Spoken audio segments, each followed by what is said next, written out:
we have got a treat for you today. It's true. Because not only are we breaking down a super cool, super exploitive Daniel Negreanu hand, as we've done many times before, but after it's all over, we're actually going to ask the man himself, Daniel Negreanu, what his thought process was in the hand. That's right, stick around after this video to see what Daniel Negreanu himself has to say about this hand. Which, by the way, we will find out after our analysis. We did our analysis before talking to Daniel, so this is not informed by what he says. Right, but we're going to ask him lots of questions, and we're going to really get a sense of what he was doing, and we'll see how close or far off we are. We have some complex theories on this hand, so hopefully they're right. They're a little out there. We're hoping they're right. They may not be. Anyway, this hand was suggested to us on Twitter by Craig Wong. You know what to do. Suggest it on Twitter. Include a YouTube link. This hand takes place at EPT London in 2010, right? 2010, that's 2010, close enough. Angel Shlomi is going to open. They're both super deep because it's like level 1 or 2. We think it's actually level 1. They have like 250 blinds each. Enjoy. Today and then 8 tomorrow. Dario's going to be in the big blind here. Angel Shlomi raising under the gun with kings. Shlomi has a big one, and he's not playing around. He almost makes it 5 times the big blind. Bonyadi with 6s will call. Negreanu on the button has 10-9 of diamonds. Negreanu's loving life right now on the button with this hand.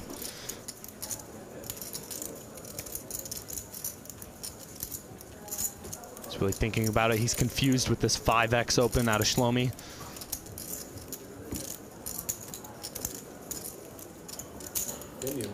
But he makes the call. Both blinds will fold, so 3 players will see a flop. No 6 for Bonyadi, but a 9 high flop could get Daniel in trouble here. Daniel looked a big speculative pre-flop, and now he's picked up top pair. He might get in trouble. Shlomi continues. He's made it 15-25. It's a pot-sized bet.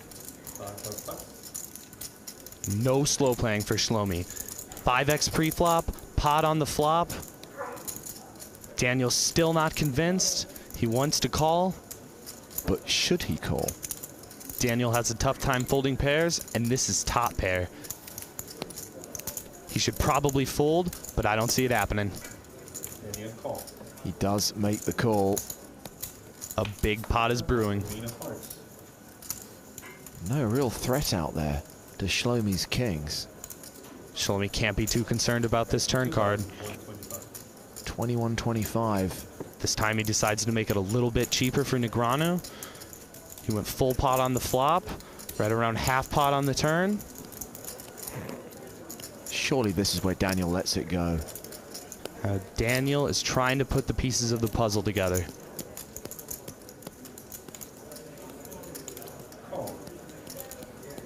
And he makes the call. He's not entirely convinced yet. We know Daniel has a reputation for making a lot of looser calls, perhaps. Yeah. But we think he probably is convinced that he's behind here, but is calling for other reasons. Yeah, we have some pretty convoluted theories about this hand, and we think they make some sense. As James Hardigan said, he surely is going to let go now. Surely this is where Daniel lets it go. Right? Yeah. Because it really looks like Shlomi has a hand like Shlomi has, and 9-10 is not doing very well against that hand, right? No, it's not. So as Daniel, if we're going to call, we have to have some plans where sometimes we can win the hand without improving, and that has to be what's going on. It seems like it has to, because if we rewind to both pre-flop and on the flop, Shlomi bets, as they pointed out, huge pre-flop. He 5X's at pre-flop. When amateurs do this under the gun, we can tighten their range so narrowly. Maybe he has ace-king. Everything else is a monster. But by the turn, he really usually doesn't have ace-king anymore, unless he's just a triple-barrel maniac who does that all the time. Who also bets pot on the flop and then like less than half on the turn. Doesn't like just usually not going to show up with ace-king there. So we think it's likely Daniel is putting Shlomi on one of 4 hands: 10s, jacks, kings, or aces. We eliminated a set of queens because we think if we were Daniel, and we have seen Shlomi size like this so far, if Shlomi had a set of queens, he would bet bigger to protect against flush draws. Yes, we would absolutely believe that. And if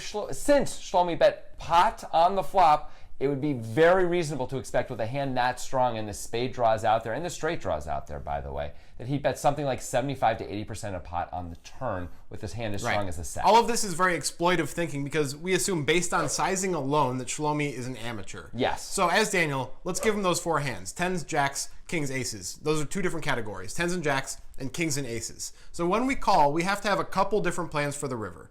If Shlomi bets big on the river, we're probably just going to give up, right? Yeah. That's plan number 1. Plan number 2, if Shlomi checks, you would think it's hard to win the pot, right? Hard to bet and get him off of it. Yeah. But as Daniel, we may be thinking Shlomi's going to check his jacks and tens on the river and bet his kings and aces. And if he checks his jacks and tens, those are hands that he might actually fold if we bet the river. So there's that. That's theory 1. Yeah. Okay, next part.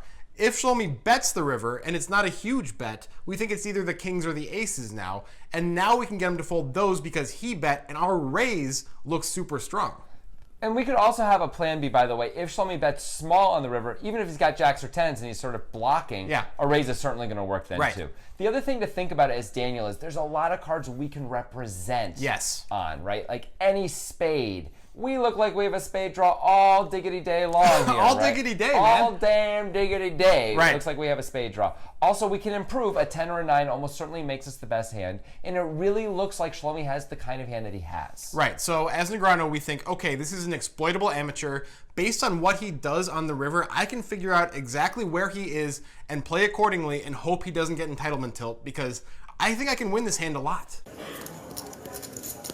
Never got 8 of cups. Again, this river really doesn't change much. The only hand this helps is 6-7 or 8-9, and Shlomi only fires out a 3rd pot on this river. He gives Negreanu a fair price to make this call. He's getting 4-1 on his money. Well, let's see if Daniel can get away from this. Raise. Daniel raised to 12,800. You got aces or kings? Can I say that, or is that illegal? Heads up. I can say what he has, but not what I have. Yeah. Okay. I'm thinking aces or kings. You think right. Daniel really pulled the trigger correctly on that one. And Shlomi's now thinking, if you've read me for aces or kings, surely you can beat aces or kings. I have to fold. If I show one, do I have to show all? No. Okay. I can show one? I can show one if I want to? I don't feel like it. Never mind. Daniel might not want to show one of his cards, but he certainly showed all of us that he's got a lot of chutzpah. He's got a lot of the chutzpah to make this play. And one of the coolest things about this play is the hand he shows up with here is not what you would really expect. Right. If you're going to turn it into a bluff on the river, we would expect a hand that would naturally be looking to bluff here, like 2 spades that missed. Right. That makes sense, right? Yeah. But a hand that is strong as top pair on the flop, you just almost never see a player, even a really good player, turn that into a bluff by the river. Right, which kind of indicates that what we were thinking on the turn has some merit here. Yes. Daniel is not calling for the value of his 9. He's calling knowing he's likely behind because he thinks he can outthink this guy on the river and make the right play to win the pot. And he's absolutely right. I mean, he clearly is. Yeah. Remember we said on the turn, we believed if Shlomi bet big on the river, that Daniel would just throw his hand away. Yes. I still really believe that. I do too, absolutely. Because Shlomi now is repping very strong as he was pre-flop and on the flop. Or he might not be able to fold the hand that he has if he was betting big with kings. Excellent point. Yeah. Excellent point. Right, so as Daniel, we see this 3,000 as a bet that means kind of something like this. It means basically, okay, I am Angel Shlomi. I think it's hard to get paid by worse at this point, the way this hand is played out. Right. So I have to bet small enough so that I can. The problem is, it's Daniel freaking Negreanu. He's not a dummy. He's not going to see that and say, oh, I can call with a 9 because he bet 3,000. Obviously, he's bluffing for 3,000. And Shlomi doesn't have any value worse than a 9, right? Right. So we can't call with a 9. Shlomi's never bluffing here. On our podcast, where we go way deeper into this hand, as we do in all of our podcasts. Of course. We talked about the idea that we think Daniel would only ever be calling with a queen, and it's really unlikely for Daniel to turn up with a queen here. At least hands that are worse. Yeah. A hand that we would want Daniel to call with, he's going to throw away all his 9s, probably have done it on the turn. But a queen he can actually reasonably call with at least some of the time, because jacks might be blocker betting here. They might be. And Daniel, as we said on the turn, would be raising the jacks blocker bet. He'd also be raising the aces and kings blocker bet. Right. This plan is working because Shlomi bet so small on the river. So now Daniel's going to rep huge. There's a problem. Yeah. He's not repping much. there aren't many really good hands that Daniel's supposed to have here. What comes to mind is 6-7 of spades or Jack-10 of spades. Those are the that's best. 2 combos. Yeah. It's not a lot. You wouldn't expect him to show up with 8-9 too often because he did call the turn. We thought it was odd to call with a 9 for value on the turn. Yes. So he's not repping much, but we think, and clearly Daniel thinks, that doesn't really matter. He just has to make the amateurs scared because he knows what Shlomi has. And he says it. Look. You got aces or kings? And of course, this is first level table talk. He's saying, I can beat those hands. And it works. It totally works. Notice he goes out of his way to be really clear. Yeah. You have this. That doesn't bother me. I can say what he has, but not what I have. Yeah. Okay. I'm thinking aces or kings. I like that you have that because then you might call me. That is good for me. That's what he's trying to say to Shlomi. And Shlomi takes it exactly how Daniel wants Shlomi to take it. Daniel comes off as incredibly comfortable, too. Yes. Look at his face, his voice. I mean, it really just feels like he's just at complete ease, which is great. This is just expert exploitive play against an amateur who has massive sizing tells. Daniel uses those tells. The 475 pre is a huge tell. The pot size on the flop is a huge tell. As the sizing gets smaller, Shlomi's less comfortable, and that's clear to Negreanu. Yeah. It's really cool because you see it all the time and you want to pounce on it, but it's hard to find that inside yourself to actually pounce on it. Yeah. But Negreanu does it here, and he does it expertly, especially because he knows what Shlomi has. Yes, for sure. You also, by the way, do need to find an opponent who is willing to fold when they get raised a hand as strong as It would kings. really suck to be Negreanu here and be right about everything, and then Shlomi's just the guy who can't fold kings or aces. He's just not good enough to fold that hand, and you're like, what a waste. Right. And as we said, Negreanu not really repping a very much of value either. 6-7 of spades, Jack-10 of spades, maybe some slow-played sets. Yeah. Queen-9 sometimes. There's Maybe. not much out there for him to have even. But at the same point, in fairness, in Shlomi's shoes, once you may not like the bet on the river, but once you bet and you get raised like this, It doesn't feel good. you're pretty much always beat, are you not? Pretty much. So that makes it a great raise. All right, as promised, we have Daniel himself here to find out if we were right or wrong about this hand, or a little bit of both. I mean, who knows? Who knows? Who knows? So it was obviously a really cool hand. So one of the coolest parts of the hand was that you put him on his exact hand at the end there. Did you really know he had aces or kings, or are you just trying to reference the top of his value range so that he would fold his entire value range? Based on the betting pattern, pre-flop, his raise size, flop, and turn, it was very clear to me that his hand was aces or kings. Very, very clear. So when I raised him on the river, it wasn't with the intent of anything but moving him off that hand, because it was a card on the river that I felt like I could represent. So no, that wasn't just chit-chat. That was me like knowing full well that, you know, I had him narrowed down to exactly aces or kings. That's awesome. If we go back to the flop, so he bet pot on the flop, which is, I mean, also he had 5x of pre-flop as well. So were you already pretty clear, even on the flop, that you were likely behind, or did it wait till the turn before that clarified for you? So I knew this guy wasn't a professional poker player, and typically in the early stages against the non-pro, I'm going to take a few more risks to try to bust them by hitting some cards. So in this spot, I flop top pair. He bets pretty big, and it's pretty obvious he's not doing that with ace-king. So I think to myself, he's probably got the overpair. However, if I snap off 2 pair or trips, I'll get because I know that he's pretty strong, I'll get a good payday. So there's a lot of implied odds with the call on the flop, despite his pot size bet. So even on the flop, I really didn't think it was ace-king very often. Right. So was it on the turn then that you put him on specifically aces or kings, or was it the river when you figured out that exact range? Well, I think it was really on the flop. It was kind of on that. But then by the turn, he made a mistake by betting so small. He just really made a small bet that allowed me to go, okay, well, I have a lot of options here. I can snap off a 9 or a 10 and then just make a huge value bet on the river. Or if, some specific card comes, it looks like I'm on a kind of a draw, there's a potential for me to, potentially bluff him off of the hand. Right. So that was actually kind of our next question is, was your call on the turn mostly to set up a move? And then the spade did not come, but you still knew you had to make the move and you knew it could work. What let you know that move could work? Well, I figured the guy knew enough about me that I play those little suited connector kind of hands. So a hand that just made sense, and I believe it was 6-7 that filled the straight in the situation. It just made sense that I could easily have that. And so knowing he's just got a 1-pair hand a lot of the time, I was quite certain now that calling was the worst play because my 9s are never going to be good. I could just fold and let him have it.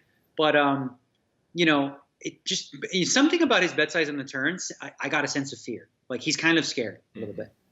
Yeah, and then so when he bets the river, again, he didn't go for big value. He opened up the door for me to make a substantial size raise that wasn't taking me out of the tournament. It risked a big percentage of my stack, of course, but it was small enough that I could still play with the stack even if he does make the call. Mm-hmm. But I was pretty confident that like he's going to look at this situation and go, well, I'm not bluffing because there's nothing I could be bluffing with. So what do I beat? He's just got one pair, right?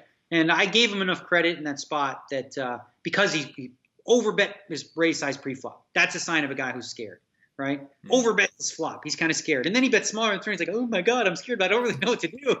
So I felt like his bet size was his bet sizing was a tell that he was afraid to get raised. Right.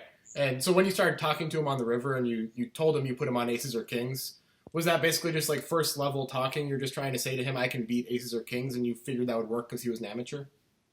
Against an amateur specifically, and I do talk, I talk a lot depending on whom I'm against, but against an amateur, I feel much more comfortable manipulating their thought process. So I'm thinking, if I tell this guy, I know what you have, and I'm raising you anyway, he's going to think like, well, why would he put me on that and still raise me if he knows I'm going to call, right? Yeah. So, and also when you do that to somebody, it sort of takes them out of their own thought process of the hand, and he's like, he might just be like, oh my goodness, he knows what I have. And in that moment, just be like, I just fold. I've found that sometimes interrupting people's thought processes with a little bit of a comment here and there can just force them into making really dumb moves. That's good advice, definitely. One of the things we talked about when we were breaking this hand down was that river raises are so rare anyway, and against an amateur where they seem to have a fairly defined range, we were wondering how often when you raise in this spot, you actually are bluffing. Almost never. Yeah. Especially against a player that's not a pro. Right. Like basically, like I don't think this guy made a bad fold, frankly. Right. Like if you didn't see my hole cards and you walk through the hand, you'd be like, okay, well, he made it. Like why would I, a pro, risk a big percentage of my stack in the early stages of a tournament against an amateur? Doesn't make any sense. So if you broke down the hand and asked all the super high rollers, for example, I think most of them, well, now they know my tricks, so we reverse first. But overall, if you put it in a just wide spectrum of hands that I'm going to have, I'm probably bluffing there less than 5% of the time. Yeah. Okay. So knowing on the turn that you were likely behind, what was your plan if he checked the river? Were you going to try to make a big bet if he checked the river to try to get him off it, or did you think you just couldn't win the pot if he checked the river? If he checked the pot, if he checks the river, I think I'm screwed. I don't think he's checked folding aces or kings. So if he checks river, I'm either going to bet if I improved a substantial amount, or I'm just going to check and give up on the pot. Yeah. Just the price he laid me on the turn to try to snap off a 9 or a 10 was really good, And also, again, if he did what he did, which was, go for a marginal thin value bet, and the board came out a little scary, I felt like I could move him off that hand. Mm-hmm. Did you expect him to be betting aces and kings a lot on the river when you called the turn? I did. I did. I feel like if he has that hand, I didn't expect to make a big bet based on the way he played the hand. He went big, small. I felt like he'd go small again on the river. If he made a big bet on the river, then I wouldn't have made the play. Mm-hmm. That's what we thought. We figured, yeah. Yeah. Mm-hmm. This is great. You're saying a lot of things we were guessing, you're actually confirming. It feels really good to hear. Yeah. Like I said, I've had people break down my hands, and you guys do a really good job of opening up your minds to what's like possibly going through mine. A lot of times other people that'll break my hands, and I look at them and they'll say things like, yeah, I don't have any idea what Daniel was thinking here. And I'm like, exactly. You have no clue because you don't think about the game the same way that I do. But I'm always looking to adapt to specific situations. And that means veering from what's standard. Right. And when I do that, I'm aware of what I'm doing, but I'm also aware that when you look at it on TV, you might go, what in the world was that? Like, it's so weird. There's one other hand that comes to mind where I had ace-jack against Alex Torelli's pocket fives. Oh, yeah, absolutely. And I turned aces up into a bluff on the river, and I was really bluffing, not value betting. And if you look at that hand, it's a head scratcher for a lot of people. But I had a lot of history with Alec, and I knew how capable he was of making big laydowns, and I knew he didn't have the nuts because I obviously had the ace of clubs. So it seemed like the ideal spot to move him off whatever he had. I was, a little worried if, he had to say he's going to call, but I was like, hey, once I bet that turn, whee! That's awesome. I would say, for us anyway, we know that you know what all the standard plays are. So anytime you're doing something non-standard, especially against a good player, but even against the guy, Shlami from the Aces and Kings hand, we're always we spend time, we do a 45-minute podcast trying to break it apart and figure it out, and we take a lot of guesses before we arrive at anything. But for us, we trust that you really know that you're veering from standard, and you're always doing it exploitively. So we just work to try and backfill what could the reasons possibly be, and then we go from there. And sometimes, frankly, it's just a mistake. Really, like sometimes I'm just like, yeah, that was dumb. But in the moment, it may have made sense. Maybe I didn't think about the situation too long, or I just had a bad read on my opponent. But I think it's important when you play tournament poker, if you want to be great at it, exploitative play is going to trump. Hate using that word, but I did. It's going to be better than GTO alone, because when you play game theory optimal, you're focused on not giving up anything of your own game, but you're not taking advantage of the mistakes that your other players are going to make, especially amateurs, who are going to make a lot of mistakes. Makes sense. Anything else about this hand with Shlomi that you want to say? Just how much, how aware you need to be when you are going to use table talk. I didn't say anything until I felt like he was on the way to a call. Once I saw that he was on his way to a call, I decided to interrupt. It's like a last-ditch effort to go, okay, well, he's calling me anyway, so let's throw something at him. And I think that, as William Kassouf calls it, speech play is really fun for viewers, for sure. And if you feel comfortable doing that, there's a lot to be said about the psychological warfare that can be gained if you get good at it. Cool. Makes sense. Well, Daniel, thank you so much. That's awesome to have you help break down a hand that we broke down of yours. Yeah. It's a little bit too meta, but that's what happened, and we're really happy about it. And hopefully we can have you again sometime. Sounds good, guys. We imagine a lot of you are going to have a lot of things to say about this interview and our thoughts and Daniel's thoughts and everything. Please write your comments in the comments section. We're going to respond to a whole bunch of them, our favorite ones for sure. Check this out right up here. Right. Also, of course, that was a Negreanu hand. We've done a lot of Negreanu hands. If you want to see all of those guys, check it out right up there. You know what else we did? We interviewed Daniel Negreanu about a lot of things that were not this hand. Yes. So if you want to check out that interview, click right up here. I mean, just keep going up there, I guess. That's all you ever have to do. Hey, here's some more things to check out. Our podcast called The Breakdown, where we went into crazy details. We figured out all these theories together, live, basically. Spent about, 40 minutes doing it, too. You want to hear that? Check out our podcast. As I said, it's called The Breakdown. Also, our interview with Daniel is also in podcast form. And finally, if you enjoyed this video, make sure you subscribe to our YouTube channel.